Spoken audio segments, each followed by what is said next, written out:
বিশ্বনবী কাঁদতে কাঁদতে মাথা তুলবেন, বলবেন আল্লাহ, দুনিয়াতে সব নবীরা স্পেশাল দোয়া করেছে, আমি করি নাই, এবার আমি আমার স্পেশাল দোয়াটা করতে চাই, আপনি কবুল করবেন কিনা বলেন। আল্লাহ বলবেন, নবী কি আপনার দোয়া বলেন?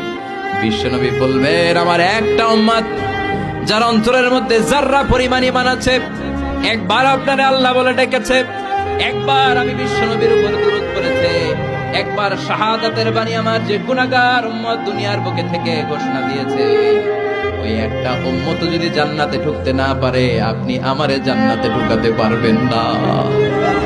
আল্লাহ বলবেন, সাল তুতা, সাল সাল তুতা, ওয়াশফা তুশাফা, শাফাত করেন নবী করেন, যার জন্য দোয়া করবেন আমি কবুল করে নেব।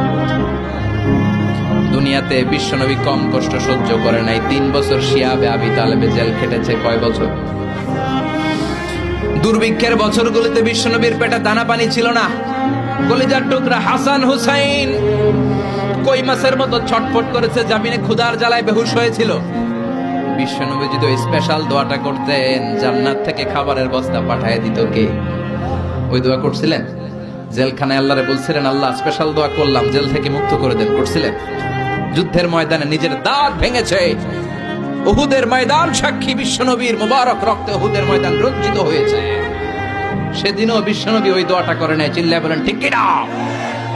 তায়েফের ময়দানে বিশ্বনবী কয়েকটা জায়গায়, 3 জায়গায় বেহুশ হলেন। বিশ্বনবীর মুবারক দেহ বেয়ে রক্ত ঝরলো। ওই কঠিন বিপদের দিনও বিশ্বনবী এই দোয়াটা করেছেন নাকি? কথা বলেন।